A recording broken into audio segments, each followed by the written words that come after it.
welcome you back once again to the continuation of the episode we aired last week on sex and soul ties. This episode, we're going to be discussing on a few more other aspects. The previous one we discussed on what is soul ties, how do we recognize soul ties, and the characteristics of good and bad soul ties. In this episode, we'll be discussing about the types of soul ties and also how we can break free and how we can continue to stay free from any form of soul ties. So to begin with, we need to understand that there are different types of soul ties, and in that, the major one being physical. So there is physical kind of soul tie, there is an emotional kind of soul tie, there is also a social kind of soul tie. And in all of these three, the strongest, as I said, is the physical form of a soul tie, wherein in a physical setup, it's more of intimacy, and sex is one of the strongest part of that soul tie to be dominant in a relationship. Okay. In the emotional part of it, we need to understand it's about there's no sex involved, but at the same time, it's a mindset of two people that's connected.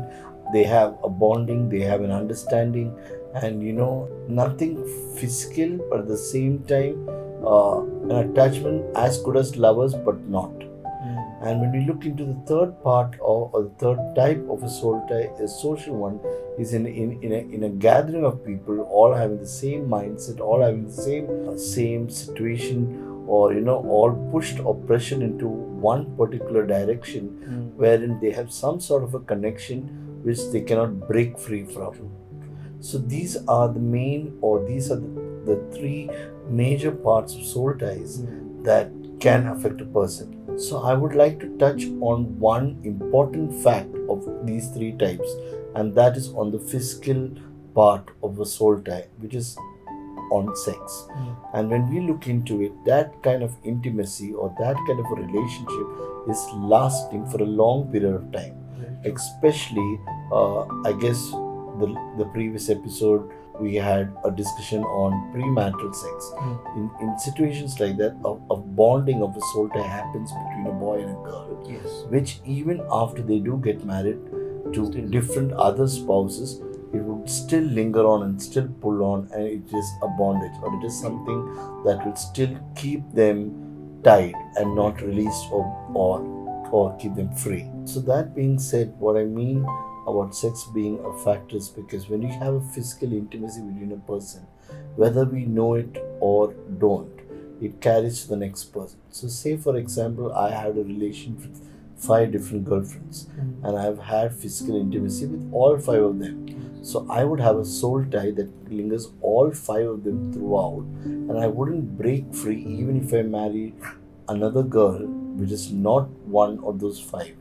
So there is a predominant factor that their intellect or their thoughts or their actions or anything that is related to them would definitely linger on in our spirits or into our soul, even if we go to a new relationship.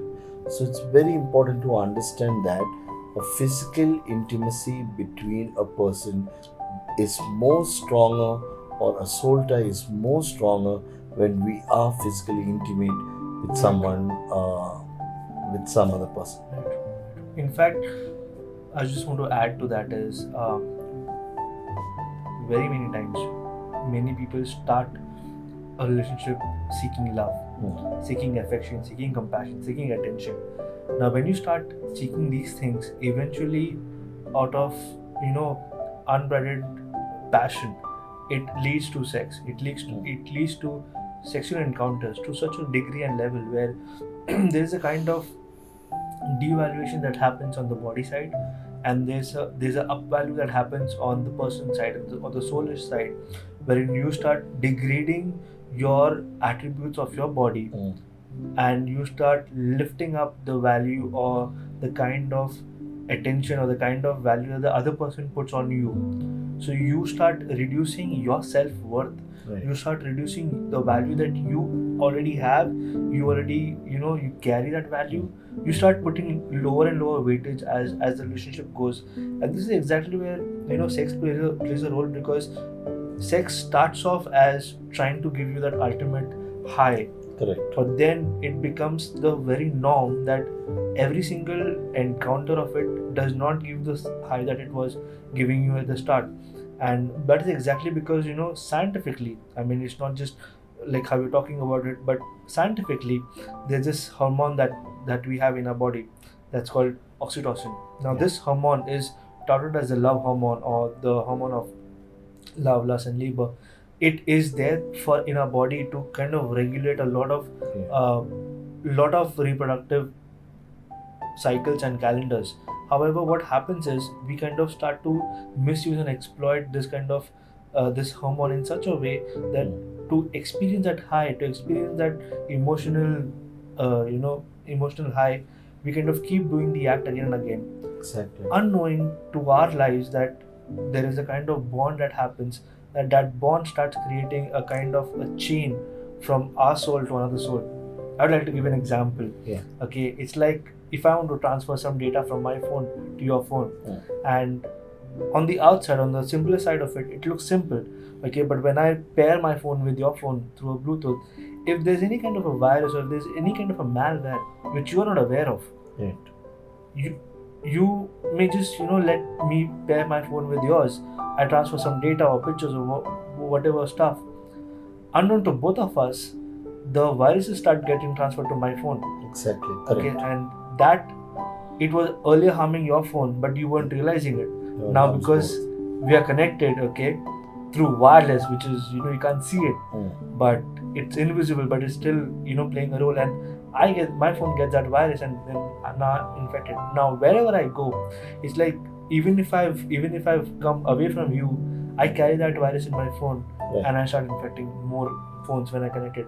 Same way, even we are in our lives, we also, when we connect with people, we don't realize the kind of hurt, the kind of emotions the other person carries, the kind Yeah. of trauma, the kind of wreckage and the scars that the other person carries. However, when we get connected, just because you're seeking love, Yeah. just because you're seeking the oxytocin hormone, okay, we start to connect with them at that level. We start devaluing ourselves, and when we start devaluing ourselves, that's where all the other impurities, all the other areas which is the dark areas, start coming up on the surface. Right. A more simpler example is you have two glasses of water, one clean and one dirty. And if you mix it together, the water is not again clean, it is dirty. It's dirty. So just because you just had one glass which is completely of clear water doesn't make sense that it would still be clear again True. when you have it mixed with a glass of dirty water. So yeah, exactly.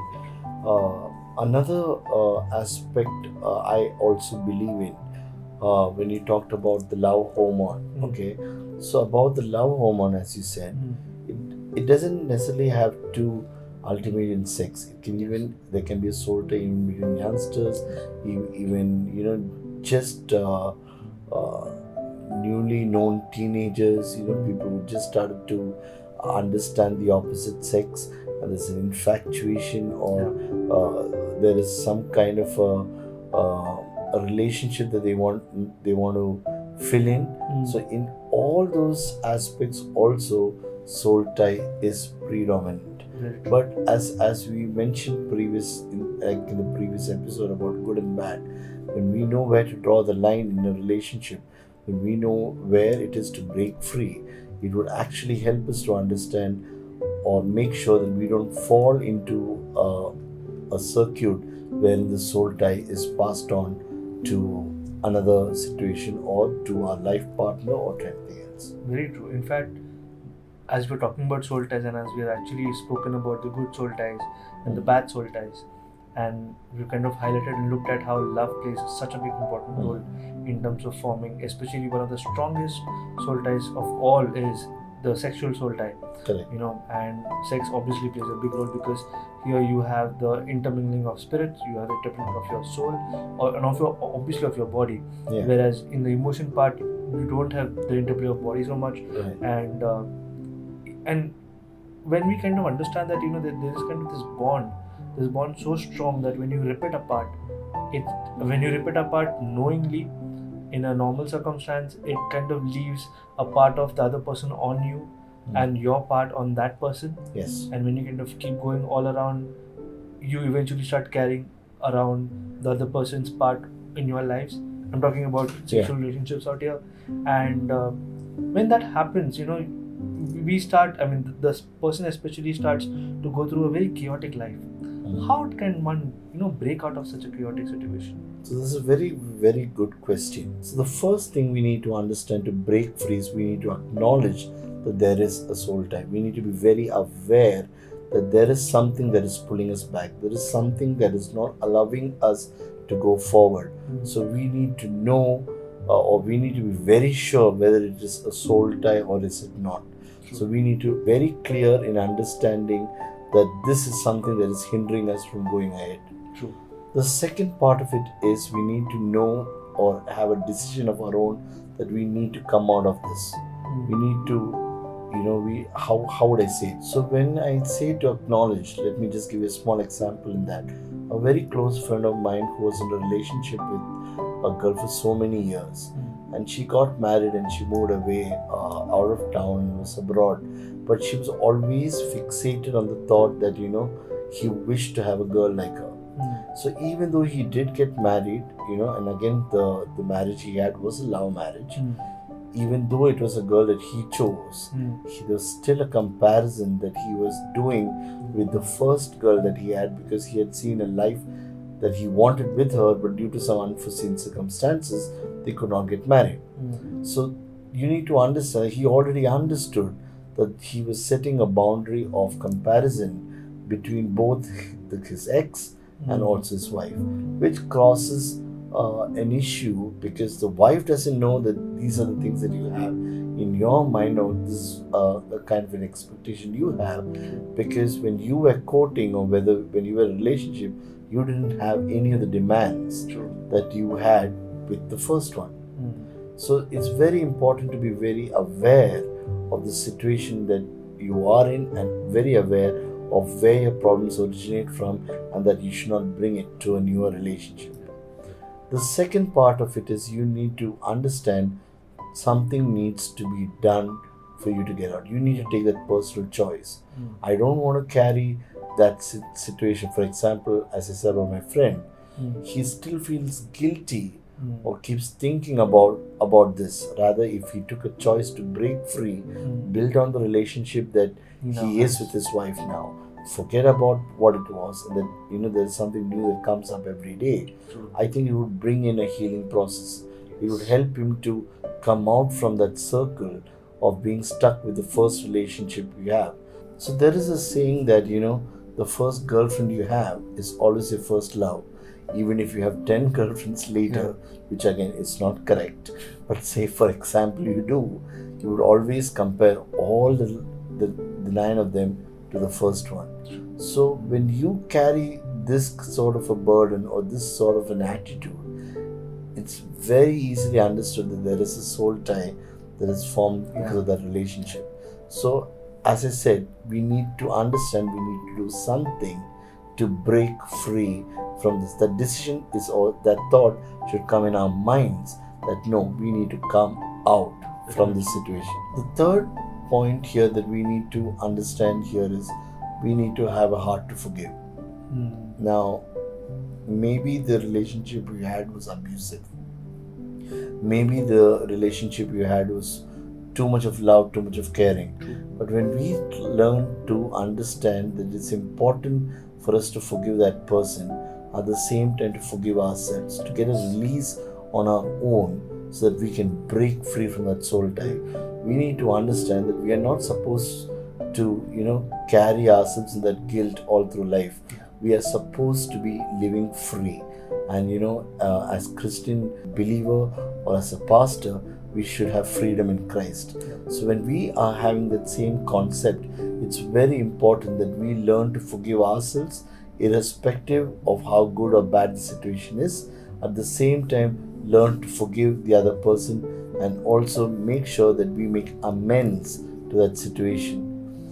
The fourth thing I would say is, if you have someone who could actually help to pray and get you out, it would be a very good step into coming out, because sometimes we do not know how we can get out of it, especially if it's a situation that involves sex, especially in a situation that physical intimacy was the major hold or the major thread that pulled this together. It would be good to seek someone who can pray and help you out, maybe a counselor, maybe a friend, someone who you could actually talk this out to and say, see, I have a problem, I'm stuck with this, but I know this is pulling my life, I know that this is dragging me across, especially in situations when you have an abusive husband and you have no choice but to obey the commandments of marriage, and then you know that it is hurting, but at the same time you want to break free. So it's important to have someone intermediate and someone to pray for you, so that you will be able to forgive that husband and still continue in that marriage, praying for him and making sure that he doesn't become more abusive, because it's our character that helps and molds the other person to be. True, very true. In fact, that point that you mentioned, that there could obviously be situations for quite a few people who are in a relationship which has now turned toxic. It's a soul tie, and for whatever reasons, not just sex but also sometimes money, and you just can't get out of that situation because now you're tied up at a very intimate level to that person. That person is abusing you, that person is using you, not just bodily but also mentally, also through monetary gains, and you want to come out of that situation, you want to come out of that chaos. But I think one thing that I would kind of say is this, that when you are aware that it is that situation, that's your first step. But awareness leads to acknowledgement that yes, there is a situation that I'm in. I should not be in this situation. I need to get out, obviously. But when you start acknowledging that fact, as you currently mentioned, that understanding is a very key part of coming out of it. That's one of the first steps. The second big step after acknowledgement is you start acknowledging the role that you are playing or that you have played all along. And when you start dissecting that role, you start to understand that the role that you were playing was a contributing factor to the very bond that you are now in. Yes. So what you do is, I look at it this way. For example, if my hand for some reason has got stuck in a cookie jar, okay, and I can't get out my hand because now my hand is stuck. Now I can't remove it. Now if I want my hand to be free, then I need to call a higher authority to kind of break my hand free. Now, when we look at it from a spiritual sense, we know that we are spirit and we have a soul, and we are in a body, and when our body is stuck in a physical situation like this, where sex is also involved in a very high level, we should call upon a higher authority. And unless until we do that, we are still stuck. We can do a lot of praying, a lot of saying things, but till and unless we kind of reach a higher kind of faith or a higher authority, we'll still be stuck. And that would be my third point, is you reach out to authority. You reach out to not just spiritual authority, you reach out to people who can pray with you, as you mentioned, people who can intercede, counselors who know, who are authority in the subject, who know what it is about. Like if you are sick on the outside, you go to a doctor. If you're sick on the inside, you go to a spiritually enlightened person like a counselor or a pastor, and you ask them questions to help you come out of the mess that you were a part of.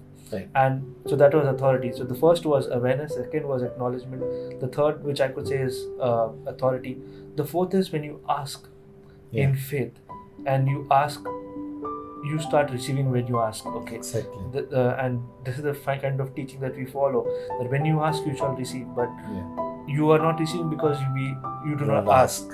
Okay, so when you start asking, that you want to get free, and your prayers get answered, because that's how it works. Now the beautiful part about it is, when your prayer gets answered, you need to start acting.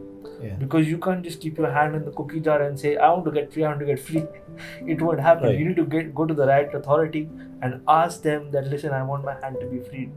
And when they tell, okay, fine, now remove your hand, you can't just say no. You need to act. You need to be ready. You need to act. So if you acknowledge that you are in a soul tie, and if you acknowledge that you need to get out, you need to take the firm step of stepping out, Very true. I and that agree. is stepping out in faith. Very true. I would want to ask you one thing. What would you tell a person who is in an abusive relationship, and it's kind of marital relationship? Mm. It's a soul tie, but it's not going anywhere, and you know that in a marital relationship you just can't come out of it. Yeah. But you also know that the other person is in a lot of things, and the soul tie is actually playing very heavily in a very abusive kind of an environment to the other person. What would you tell as a counselor or as a pastor? So, out of all the points that we've actually shared, I guess the major of it would help us to come out of this is forgiveness. Because we are all made in the image of Christ. We are Yes. all, we are all subject under one authority. Yes. So when we know that this marriage is not something that I just brought in, but this is something that is God led. Yes. When we start believing that it is God who is the one who brings in marriages, and we give that, authority back to Him. Yes. When we take that step of just forgiving your husband or spouse, whoever is the abusive one in this, when we take that authority to say, no, God, I'm going to forgive. I'm just going to let him be. I'm not going to get hurt because of his feelings. And we ask, and we bless them and we pray for them.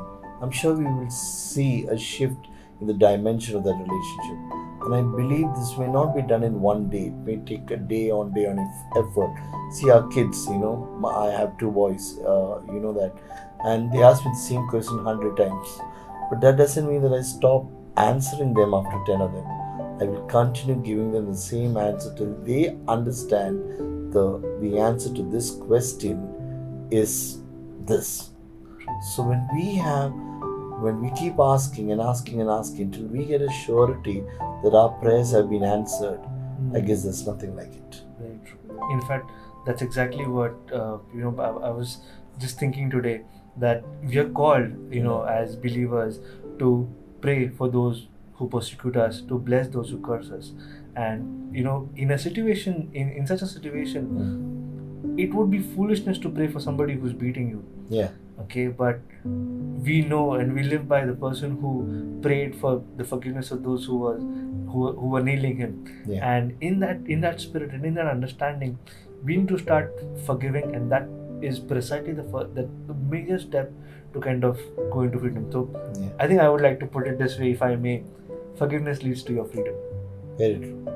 So adding on to this, I guess also one point that we need to look also would be renouncing the action or the torture that has happened to us. Correct. When we start contemplating and continuously thinking about what happened and how we got into it, any kind of a mess, it makes us suffer. But when we take a decision that no, we've left it and we're going to go for good, in fact, trying to make sure that every bad soul tie turns out to be a good one. Yes. And it's not like it can't change, it can. It can. So when we take that decision to make amends and to make sure that I'm not going to focus on my past, but I'm going to focus on my present, and I'm going to build my future, I think that helps us to have a more healthier soul tie with people.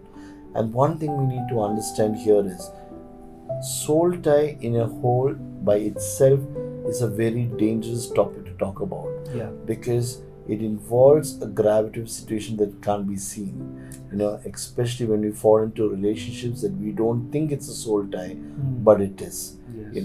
So it's very important that as humans, because all of us have a soul tie. There are good soul ties between parents and the children. Yeah. There is good soul ties between a teacher and a student. Yeah. But in the same manner, it's very important to define or understand the connection or the relationship that you have with the person, and making sure that it is for the right reasons. When you start thinking overboard, when you start thinking to make this relationship a little more spicier, or making this relationship a little more messier, that's when the connection of soul tie gets more aggravated, more adamant, and more destructive. Very true. Very true. Right. In fact, I would like to just summarize in 4 words. When you recognize a soul tie, you start taking actions and you start repenting. Yeah. And then you start renouncing your part in it, and you start acknowledging that, okay, what have you done in it? Yeah. And then once you kind of renounce it, you step up in freedom, and you start rejoicing, and you start, living a renewed life. Right. So that, I think, is amazing. Yeah. True. So as we said, recognize, you start repenting, you start renouncing, and then you live a renewed life. And friends, as we just look at how we kind of recognize a soul tie and how we break free from a soul tie, you also need to understand that the last step is, it's not just breaking free, but how to continue to stay free from any more soul ties. Because when you know the difference between a good soul tie and a bad soul tie, it generally happens that a bad soul tie comes on our lives unaware. Yeah. It doesn't have any warning lights, it doesn't have any sound or anything like any signboards. So one of the things that I believe, and I think it should be practiced, and that is, you need to start having a kind of a protective layer over your heart, because all the issues of life come from the heart. So when we have a protective layer on our heart, we start to protect our heart from all the running emotions that keep going around, especially the oxytocin hormone, and when we start guarding our heart in that level, we start protecting not just our heart, but we start protecting the purpose that we are here for.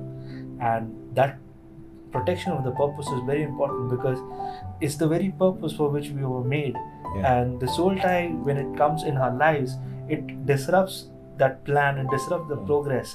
It takes us into a different kind of a journey, and then we kind of go round and round, and then when we come back and we look back at the thing that we have done, we have realized that our past has just been trying to come out from a mess that was created by our own very actions. So I think when we start protecting ourselves, we start being passionate about the purpose that we are here for, the purpose that we are created for. So when we recognize that purpose, when we recognize the gifts that you have, the gifts that I have, we start to have a new kind of a fire, a new kind of a passion. So that passion actually is very important, because it will help us from staying away from bad soul ties. If we start to realize our value, our potential, that is going to give us understanding in terms of why we are better, and why we cannot settle for less.